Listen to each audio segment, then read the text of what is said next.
Good morning, students. I am Miss Priyanka Lad and I'll be taking up your subject, that is business studies. Now, before starting with your today's first chapter, business, trade and commerce, first of all, let me give you a small review about what your subject is all about. This subject, business study, is totally divided into two parts, part 1 and part 2. In your first part, we are going to study about the core, that is what do you understand by business. The actual term, how it is different from that of business and trade, profession and employment. Then we are going to study about various type characteristics that a business should possess. What are the various types of business risk that can be faced by a entrepreneur or the organization. Then we are going to study about various types of organization. What are the options available when you want to start your business? So that various forms of business organization we are going to study.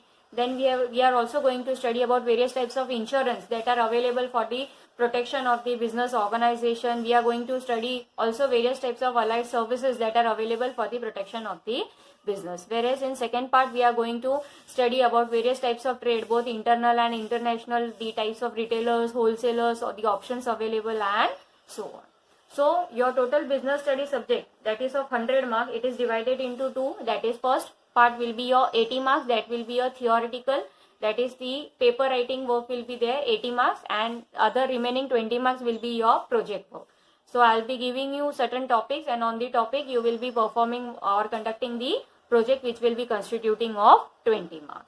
So that's all for the business studies chapter, business study book. Now let's start with our first chapter, that is business, trade and commerce. So the very first thing that we are going to see is business. Now in normal sense, what do you understand by business? We as an individual, in our daily life, we are dependent on various types of products and service. छोटी सी छोटी चीज से लेके हम बड़ी से बड़ी चीजों तक we are dependent upon the product. That is simple. आप जब सुबह उठते हो, you are dependent upon the toothbrush, toothpaste. ये बहुत मामूली और छोटी सी चीज है. Similarly we are also dependent upon various heavy electronic items, TVs, laptops, mobile, जिसके बिना हमारी जिंदगी नहीं चलती है. ठीक है. Similarly, we are also dependent upon various types of services. That is, यहाँ वहाँ जाने के लिए we require various kinds of transport services. हमें अगर पैसों का लेन देन बहुत स्मूथली करना है, so we are dependent upon various types of banking services. इसके अलावा I am also dependent upon various types of communication services. ठीक है. So कहीं ना कहीं हमारी जो पूरी लाइफ है, पूरी हमारी डेली लाइफ है, वो बहुत सारे प्रोडक्ट्स और बहुत सारी सर्विसेज से घिरी हुई है. We are totally dependent upon the availability of the products and services. सो ये प्रोडक्ट्स या ये सर्विसेज हमें कौन प्रोवाइड करता है? उसके लिए सेकेंड पार्टी की जरूरत पड़ती है. वो सेकेंड पार्टी कौन होती है? दे आर दी मैन्युफैक्चरर्स और दी प्रोड्यूसर्स. ठीक है. तो ये प्रोड्यूसर्स या मैन्युफैक्चरर्स का काम क्या है? Whatever consumers are having the requirement. ठीक है. तो यहाँ पे दो लोग आ गए, एक हो गया आपका प्रोड्यूसर, एक हो गया आपका कंज्यूमर. तो कंज्यूमर की डेली रिक्वायरमेंट को सेटिस्फाई करने के लिए या in order to satisfy the needs of the consumers, the producers comes into existence. तो ये producers, इनकी जो लाइफ्स की जो रिक्वायरमेंट है, कंज्यूमर्स की रिक्वायरमेंट है, वो कैसे सेटिस्फाई करेगी? Of course by providing them various kinds of goods and services. आप ऐसी तो गुड्स एंड सर्विसेज आप प्रोवाइड नहीं कर सकते. उसके लिए आपको एक प्रॉपर सेटअप चाहिए होता है जहां पे आप वो गुड्स को मैन्युफैक्चर कर सके and then it can be sold to the various types of consumer. तो ये कहाँ से होगा? तो by setting up a business unit where you can do on with the activity of providing the goods and services which are required by the people. तो simple terms में business का मतलब क्या है? In simple term, business means it is a economic activity undertaken to produce or sell of goods and services required by the people. अब ये definition को थोड़ा समझने की कोशिश करते हैं. ठीक है. Business is a economic activity. Now what do you mean by economic activity? We have already seen in our 10th standard economic activity का मतलब क्या है? Activity that leads to flow of goods and services for money. कोई भी काम, कोई भी businessman, कोई भी प्रोड्यूसर, कोई भी मैन्युफैक्चरर ऐसे ही फ्री में काम नहीं करेगा. ठीक है. उनका मेन मोटिव होता है, उनका मोटिव क्या है? To earn profit, to earn money. So business is an economic activity. वो कोई चैरिटेबल ट्रस्ट नहीं है. इसका मेन बिजनेस आपने क्यों सेटअप किया हुआ है? So that you can earn money. By how you can earn this money? So this money can be earned by producing or selling of various goods and services. आप produce करोगे, आप उसे बेचोगे, तभी जाके आपको मनी मिलेगा या प्रॉफिट अर्न कर पाओगे. So it is a economic activity which is undertaken to produce और sell of goods and services. अब ये गुड्स एंड सर्विसेज आप किसको बेचोगे? ऑफकोर्स जिन लोगों को उन गुड्स या सर्विसेज की जरूरत है, that is the consumer. So business is nothing but it is an economic activity which is undertaken to produce or sell the goods and services that are required by the people, that is the consumer. तो ये हो गया common parlance में what do you understand by business. So आपका ये जो chapter है, your chapter 1, that is business, trade and commerce, that is totally divided into 2 section. In first section we are going to study about the history of trade and commerce, कि पहले के जमाने में ancient India में trade and commerce किस तरह से हुआ करता था, and we are going through कि अब ये किस तरह से हो रहा है. And in the second section we are going to study about the concept, nature and purpose of business. So let's start with the very first section, that is history of trade and commerce. अब हमारे ancient India में क्या होता था, whenever you want to have any contact with the other kingdoms, जैसे वहां पे क्या होता था, पहले किंगडम्स होते थे, ठीक है, तो दो किंगडम्स के बीच में कांटेक्ट किस तरह से होता था. तो दी वेरी, या फिर अगर आपको ट्रेडिंग करना होगा दो किंगडम्स के बीच में, तो ये ट्रेडिंग किस तरह से आप करते थे, ठीक है. जैसे आज के जमाने में क्या courier services are available, various types of transport facilities available है, कम्युनिकेशन फैसिलिटीज अवेलेबल है. उस जमाने में this facilities were not available. So one of the route that was used was by networks of routes, that is termed as Silk Route. So Silk Route was used and Silk Route they help in establishing various types of contacts, that is both commercial and political contacts between different kingdoms. Apart from Silk Route is nothing but the use of roads. Apart from Silk Route, one more route was used in order to do the trading, that was the maritime routes. Maritime routes is nothing but by the use of sea. So maritime routes were used, or they linked the east and west with the help of the sea, and they were also known as spice route. Now why maritime route was used, termed as spice route? तो maritime route में आप जो trading करते थे, सबसे ज्यादा trading you use to do of spices. Spices मतलब जो मसाले आप बोलते हो, ठीक है. उस जमाने में सबसे ज्यादा ट्रेडिंग मसालों की होती थी, स्पाइसेस की होती थी. That's why this maritime route is also termed as spice route. तो अब क्या होने लगा, there was heavy flow of wealth between with the help of this route between different kingdoms. तो इसके वजह से more and more trade centres were establish and the industrial belt started to flourish. इसके वजह से क्या हुआ, both domestic and international trade were started in ancient India. Now, trade and commerce, that was the mainstay of ancient India, which was carried by water and land. उस जमाने में जो भी ट्रेड एंड कॉमर्स कैरी होता था वो किस roots की वजह से होता था, water, that is your maritime route, and land, that is your silk route. इसके अलावा जो आपकी कमर्शियल सिटीज थी, ठीक है, Harappa and Mohenjodaro, this were the commercial cities during those ancient India time.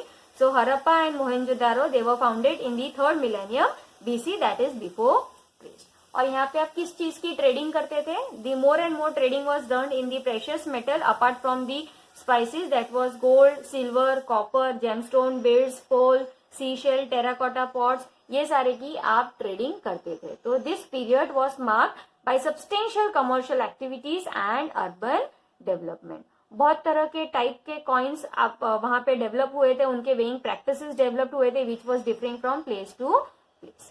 Now बहुत सारे सिस्टम वहां पे उस टाइप पे एशियंट इंडिया के टाइम पे प्रिवेलिंग करते थे, ठीक है. System that prevail in ancient India, जैसे इंडिजीनियस बैंकिंग सिस्टम था, ट्रांसपोर्ट सिस्टम था, इंटरमीडिएटरी सिस्टम था. Then various type of trading communities were establish during the ancient India.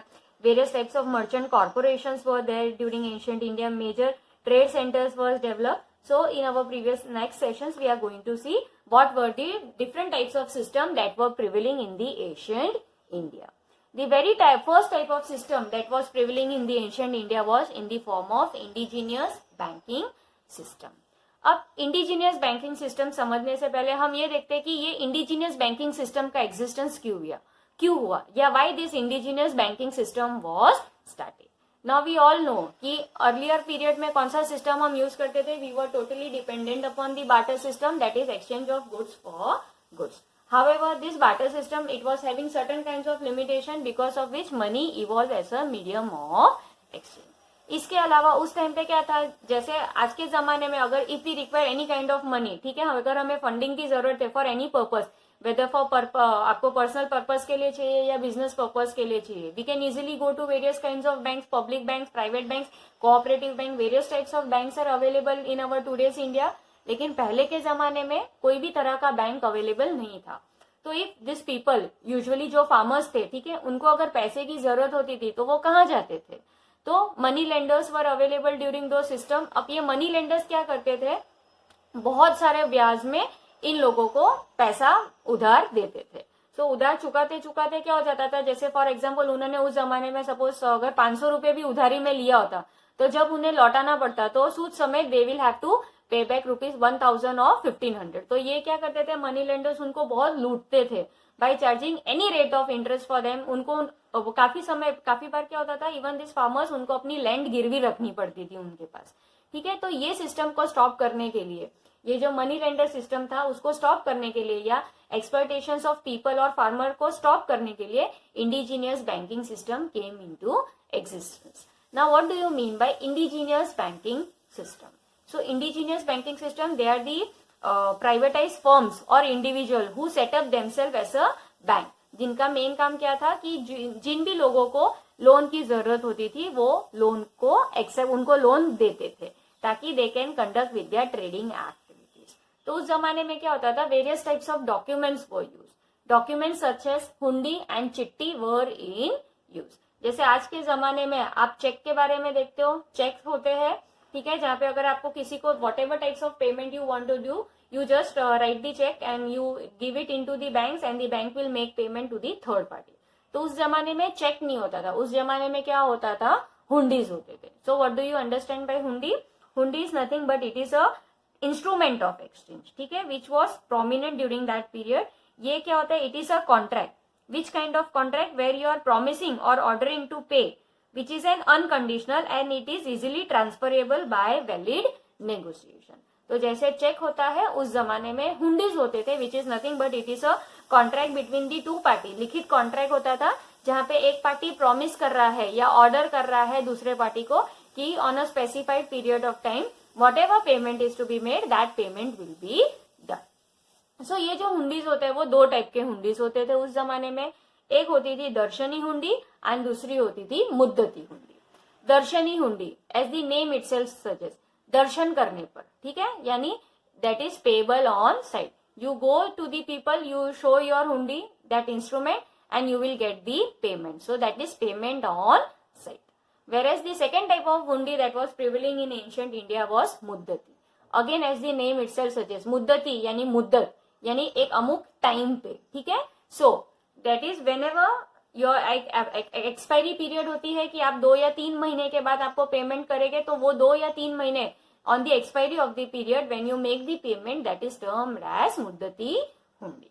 So क्या हुआ, indigenous banking it started playing a prominent role in lending money and in financing the various kinds of domestic or foreign trade with the help of currencies and various letters of credit. So now अब इससे क्या होना है, लोगों के पास fund आना शुरू हो गया. अब फंड आने के बाद लोग क्या करते थे, they started to deposit their various types of precious materials, ठीक है, जो भी उनके पास प्रेशियस मेटल्स होते थे in the form of gold and silver, वो उनको बैंक या इंडिविजुअल्स के पास रखना शुरू हो गया. यानी वहां से ये उनकी जो भी सेविंग्स होती थी, this savings was in the form of metal, they started to keep it in the banks with these private individuals, and then they start to get the money, and so money started becoming as an instrument for supplying the manufacturer with the means of producing more and more goods. अब इस ये हुंडीज के अलावा और बहुत सारी activities उस जमाने में की जाती थी. तो agriculture and domestication of animal was also main important components which were the mainstay of economic life of the ancient people. इसके अलावा लोग बहुत सारे crops, not only 1 or 2, they were able to raise more and more crops in a year because of favourable climatic condition. इसके अलावा they were also resorting to various other kinds of economic activities जैसे कि weaving of cotton, dyeing of fabrics, clay pots बनाना, utensils बनाना, handicrafts बनाना. Cottage industries came into existence. छोटे छोटे manufacturing या ट्रांसपोर्ट करना with the help of cars, boats and ship, तो उसका मैन्युफैक्चरिंग शुरू करना. सो इससे क्या होता था, because of other types of activities they were able to generate more and more surplus and saving ताकि वो आगे और इन्वेस्टमेंट कर सके. अब ये जो भी मैन्युफैक्चरिंग का काम होता था ये किसके थ्रू होता था? सो वर्कशॉप या कारखाना जैसे आज के जमाने में यू कैन सी फैक्ट्रीज में बहुत सारे एक मैन्युफैक्चरिंग साइट होती है, तो उस जमाने में क्या था, ऐसे बड़े बड़े फैक्ट्रीज नहीं थे या बड़े बड़े वेयर हाउसेज साइट्स ऐसे नहीं थे, तो उस टाइम पे कारखाना यूज होता था। यानी जो भी आपको मैन्युफैक्चरिंग का काम करना है, this manufacturing you use to do in the कारखाना। तो यहाँ पे क्या होता था, स्किल्ड आर्टिसन वो काम करते थे, they use to convert the raw material into the finished goods and they use to do on with the manufacturing work. इसके अलावा अपार्ट फ्रॉम कारखाना, family based apprentice system was also in practice. Family based apprenticeship system का मतलब क्या है, जो generation to generation आप pass on करते हो, ठीक है। जैसे कोई मटका बनाने का काम कर रहा है, पॉटर्स, ठीक है, तो ये जो क्रिएटिविटी है ये एक जनरेशन से दूसरी जनरेशन, दूसरी से तीसरी जनरेशन पे पास होती है, तो उसे कहा जाता है family based apprenticeship system. So this system was in practice and it was followed in acquiring various kinds of trade specific skill. Artisans, craftsmen, skilled laborers of different kinds, they used to learn and develop these skills and knowledge which was passed from one generation to another. So that's all for today. From tomorrow onwards we are going to see the other kinds of system that was prevailing in ancient India. Thank you.